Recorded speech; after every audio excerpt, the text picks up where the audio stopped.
Thank you, everybody, for attending this afternoon's lunchtime webinar. For those of you who don't know me, I'm Nicola Mann. I'm one of the Vice Presidents for PPMA, so welcome to our session.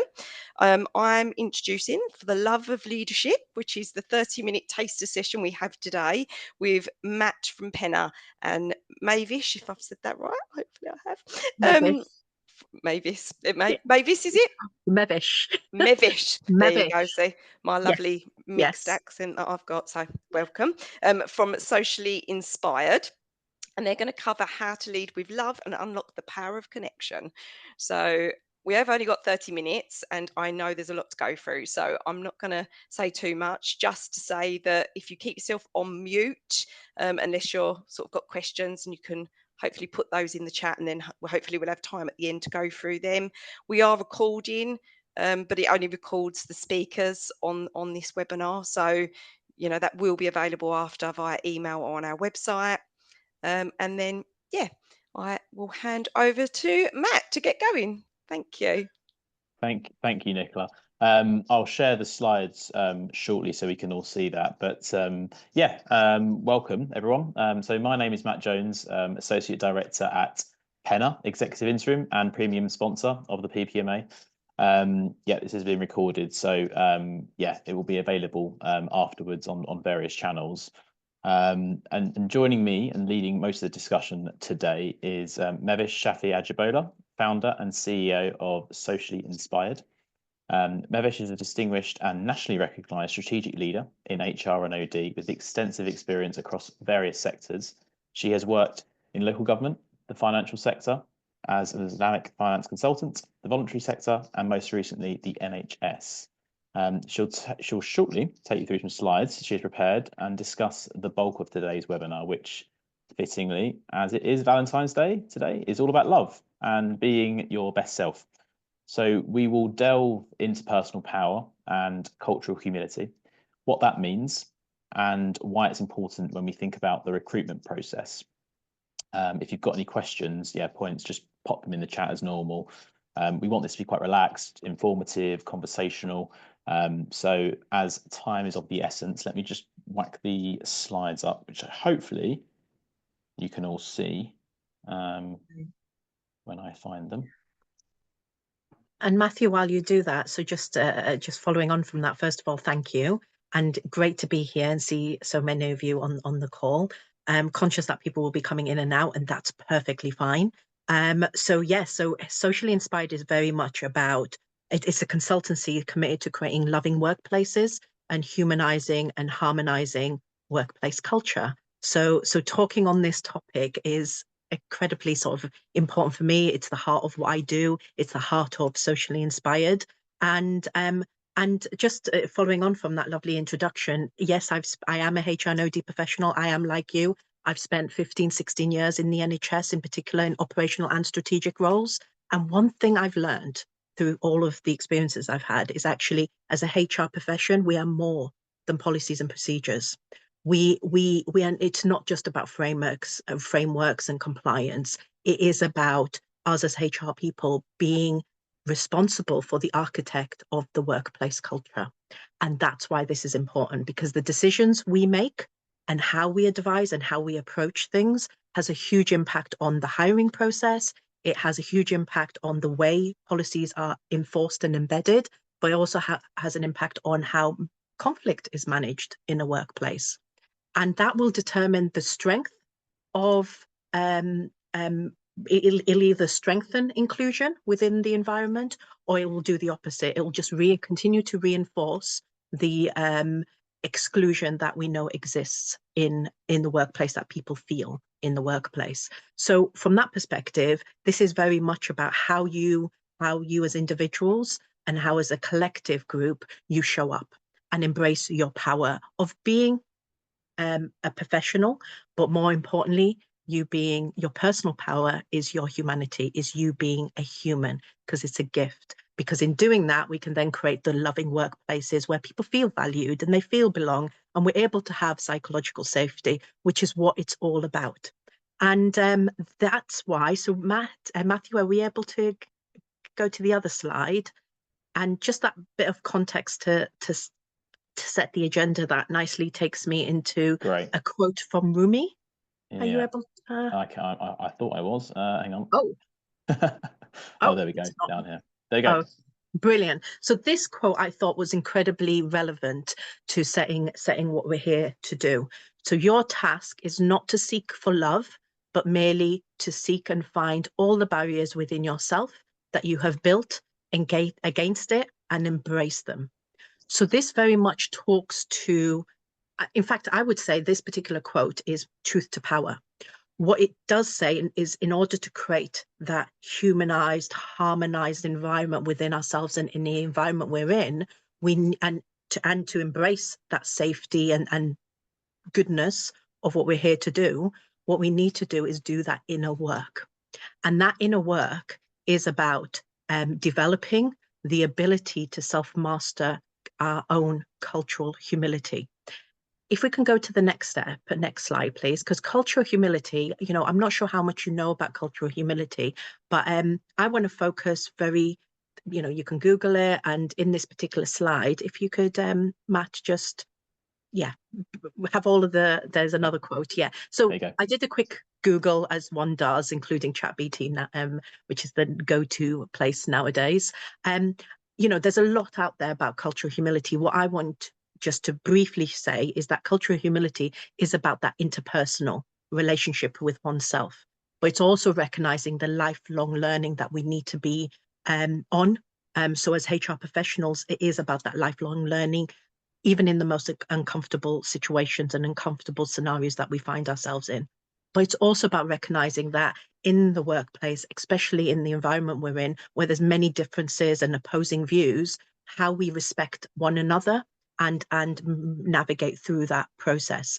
Now, when I talk about that, and if we can go into the next slide, please, I want to bring it back to socially inspired, because cultural humility is, you can have all of the, I shouldn't have put animation on here. I'm so sorry. I'm so sorry, Matt. But yeah, so that's great. So socially inspired embodies cultural humility because it's built on the concept of universalism. And universalism ultimately is the law of humanity. It is talking, and it's very much aligned with the South African proverb, Ubuntu. I am because we are. It's recognizing that we exist in consideration. We exist with others. We do not operate in ourselves. And as HR professionals, that is exactly the same thing. We exist for the greater good of the organization. So we do have a very pivotal role in this to create community, to create harmonizing cultures where we can bring those wholesome relationships to the fruition. And that's just before we get onto the slide and before we get into the detail, this is why it is so important for me to just focus a little bit more on, and hopefully have you sort of look at, is the importance of humanity, because it's a big gift we have. We're given a gift of being a human, and being a human is more than, it is about embracing. It's a responsibility we have. I think that's the best way that I can describe it. And that responsibility means that we need to embrace our humanity. It's about understanding what is happening in our minds, in our emotions, in our energy, because those things, if we're not aware of that, it can then actually have impacts that we don't wish it to have. And in order for us to do that, that's where the self-awareness comes in. And before I get into self-awareness, which is very focused on cultural humility and is part of cultural humility, I just want to sort of say before we move on is that there's this misconception that love is about feeling, and love is a feeling. And fitting for today, I really want to bring in the love aspect. I even more read today for that basis. But when we talk about love, it's not a feeling, it's actually a job we have. Because if what I'm saying, which is very true about having the gift of being a human, then what that means is that we need to embrace our humanity. We need to embrace embrace love. And love means actually, it's a job that we have. So therefore, self-awareness and knowing oneself is really important. And that is a very slight little different, but it's a very difference that how we see things. But it's important that we really focus on that element. And that's the reason why I'm spending a bit of time on this, because as HR professionals, if we understand the important role we play and we have that element of self-awareness, we understand that human element we bring to all interactions, we can shift from managing people or managing situations to actually empowering people. And that, to me, is a big shift that we can make. It's very slight, but it's a big shift in how we operate. So on that basis, to really demonstrate that a little bit more, this is where I think it would be great to have this conversation with you, Matthew, about what does self-awareness mean in a recruitment setting. And of course, we don't Yeah. need slides for this. So No. yeah, just want to bring you in and really, as a subject expert in this space.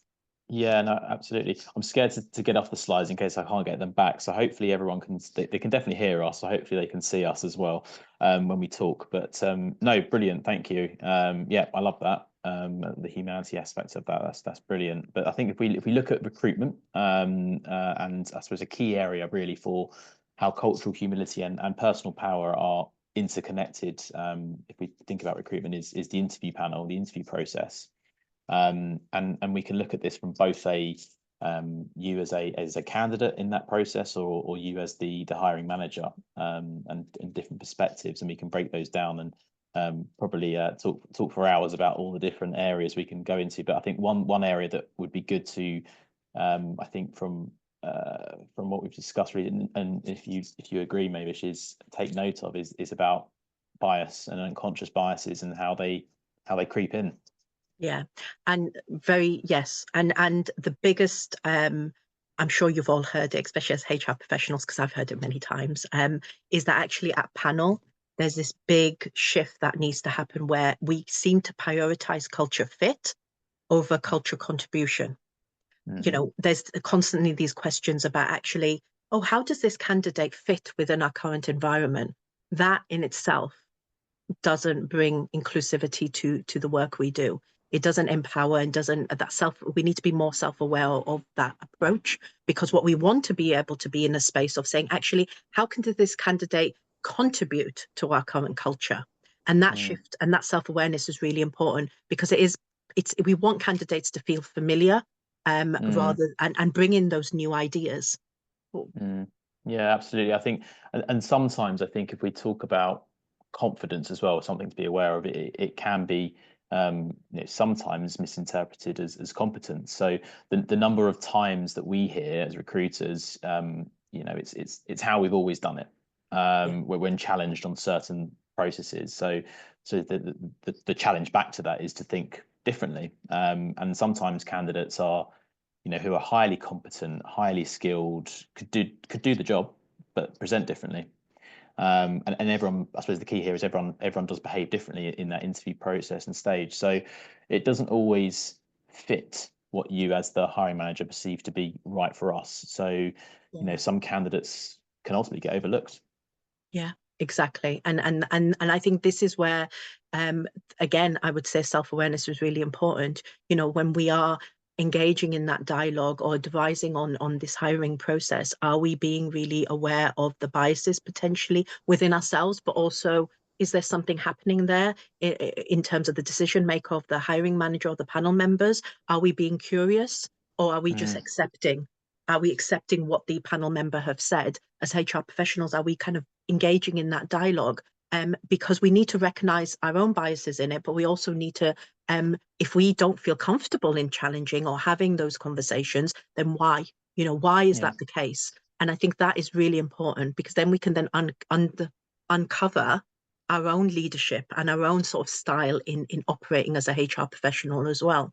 And you lead me on actually quite nicely, I think. So yeah, often you also find, I suppose, is that the panels are using these archaic, these rigid, these set criteria that unintentionally, but they do disadvantage diverse applicants, and it's our role, I think, we can come in, as the experts, the recruiters, to coach, to mentor, to consult, to share that knowledge of how others do it and how best practice actually works, particularly in a modern age. So if we don't consider those other working practices, then it just it narrows our view and filters out those innovative thinkers. Exactly. And where on paper I'm thinking from a candidate's perspective, even when on paper they have been shortlisted, they're now in interview, they're the best candidate. As a candidate, they may have their own self-doubts. Do they fit? Do they, we all, many times, actually, I must admit, when it comes to interviews, I like them, but I know interviews, it can be quite stressful, and that can actually hinder one's ability to really shine and showcase their strengths. So again, in an interviewing panel, are the panel members aware of actually this individual is a bit nervous, and just being very conscious about that interaction where one can create more of a safety and more of a easing environment for them to be able to be their best self. And equally as a candidate, if you do get nervous, what are you going to do to prepare yourself not to be nervous? So I think there is that dual responsibility, but again, self-awareness comes into that, and really navigating through that. Yeah, I mean, we've all got internal voices, right? That happens. That's natural. That's us as humans. That's us for us to navigate that, and it can be overwhelming at times. But this is where, again, from a recruitment perspective, and as a consultant, we can support and aim to ultimately create that safe space, that safe atmosphere, one that's inclusive and promotes every candidate to be their true, authentic self. Yeah, no, great. Which takes me because at the moment, what we've sort of engaged in is a bit of a conversation about self-awareness in recruitment. Now, I'm actually glad you've got this slide open, because we talk about cultural intelligence, and I too am a cultural intelligence facilitator, and I really believe in cultural intelligence, but the how, because it's about how you implement it. It's great to know that differences exist. It's great to know what our own how we perceive our own cultural intelligence and so forth. But the how is so important, that practical element. And self-awareness is an element of that how. And it's really, and what I would like to do, if we go to the next slide, is unpick that a little bit, because when we talk about self-awareness, we are talking about, I call them the meta skills. They're the basics of who we are. It's about identifying our emotions, our triggers, our bias. How we do that are 7 key elements of self-awareness. And I just wanted to unpick that a little bit in the time we've got. And we've got a very short time, so I'm going to quickly roll through them. So when I talk about 7 elements, 7 pillars of self-awareness, I'm talking about knowing your blind spots. As an interview panel or a hiring manager, you need to know your blind spots. What are you looking out for? Are you looking for someone that looks like you, that comes from your background, or not? Are you making assumptions based upon that individual that comes into the room or the virtual space? But equally, as a candidate, knowing your blind spot is actually thinking about the feedback that is given to you by a recruiting manager that actually has given you some really great feedback. How do you take it on the board, especially if there's a pattern of that feedback? Are you courageous enough to really unpick that for yourself, to then do the work to strengthen it? Equally, knowing your impact on others. I introduced briefly the South African proverb of Ubuntu. We exist, we are, I am because we are. It really talks about, as I'd mentioned, ourself and how we operate with others. So again, this is very important when it comes to self-awareness. Are we creating spaces where people feel psychologically safe? Are you engaged? Is your body language active and engaged when that individual comes into the room? Do you want to hear from them? What is your language like? Are you conscious and mindful about that interaction? And equally, as a candidate, what is your leadership presence? All of that is really important to question and be curious and be on that journey of learning and understanding. And equally, knowing your values. I'm seeing more and more, actually, which is really good, as part of the interviewing process, that there is a lot of talk about values, and that's encouraging. It's needed. It's what's required. But equally, I think as a candidate, do you understand what your values are? Where are your values that are going to be compromised? There's certain things that we as individuals, we will not tolerate. And if we do continue to tolerate something, it can have a huge impact on oneself. So actually identifying what your values are and those that you cannot accept and compromise on will then help you to make a very clear, conscious effort to engage with candidates, but also with employers that are aligned to your values. If we can move on to the last 4 in the time we've got. Thank you. Knowing your passion. Oh my God, I'm all about passion. Like, I think our passion dictates who we are and what we're about. And it is about identifying the passion as an interviewing, hiring manager. What is the thing that's getting that person really excited?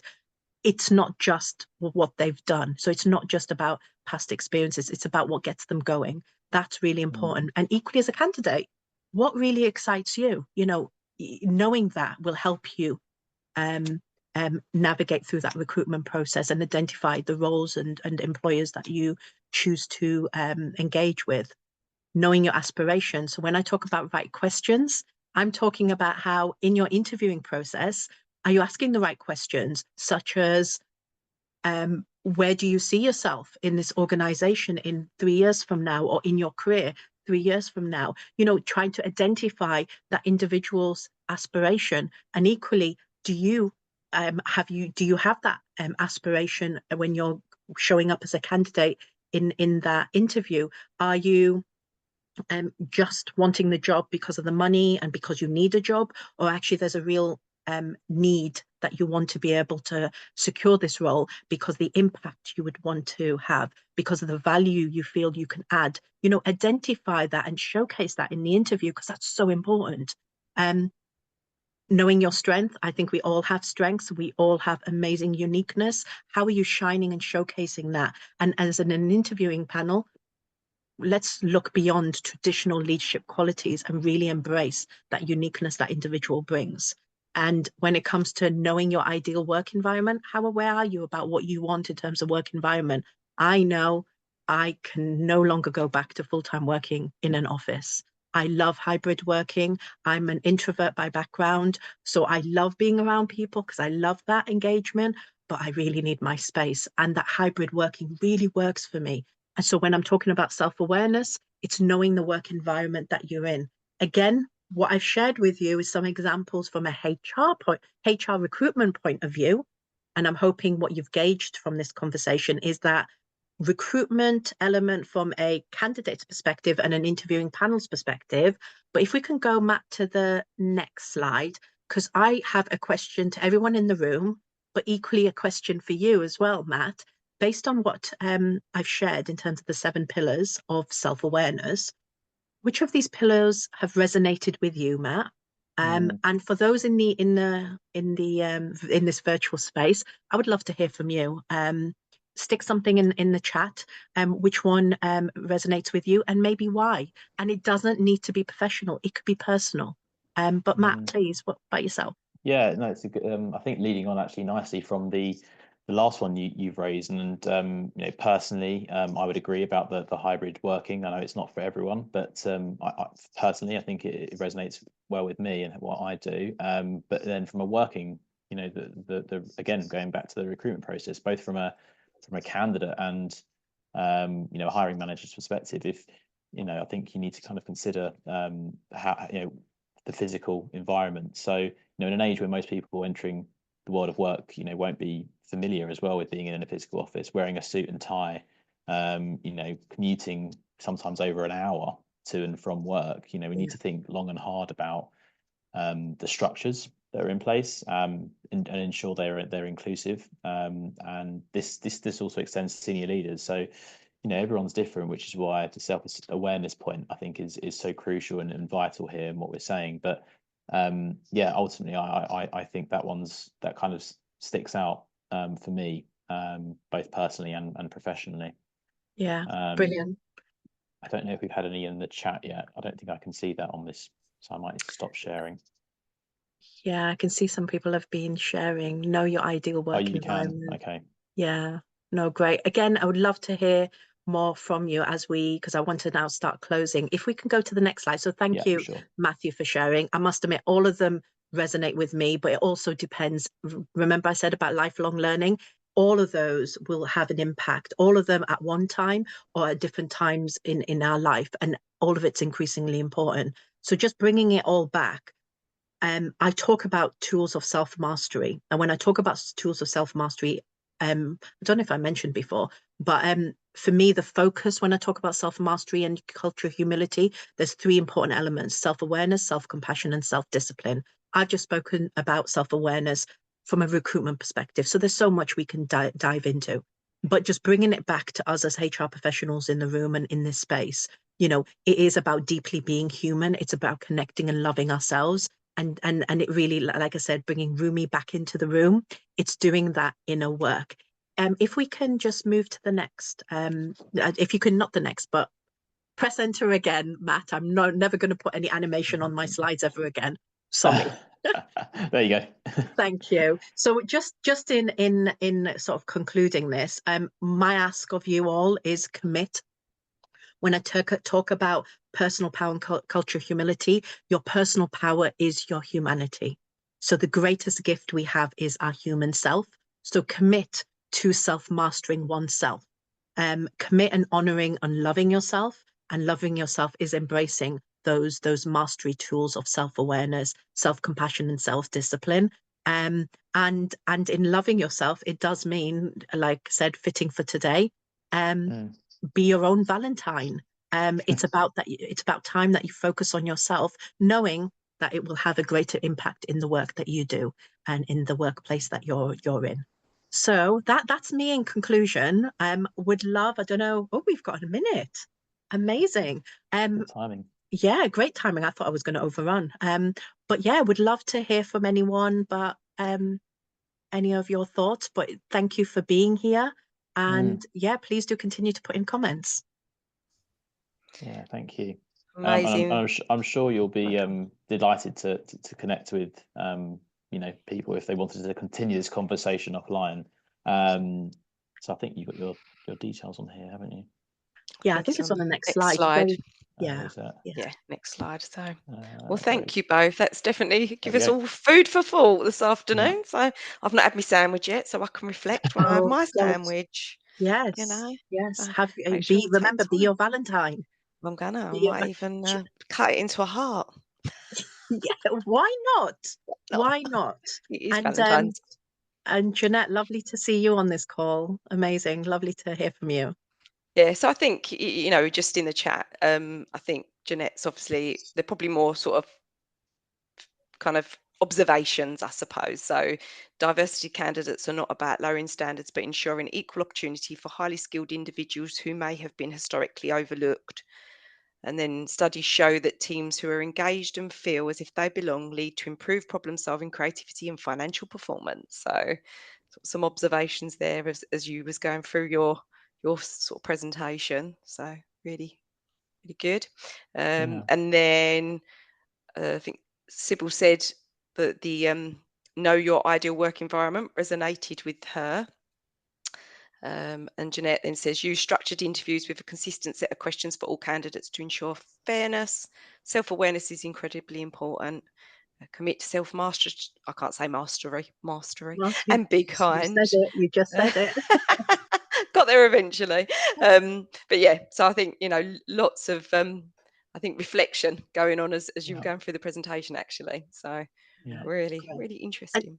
And I just want to sort of end. First of all, thank you, Matthew, for Penna for inviting me, and Matthew for engaging in this conversation.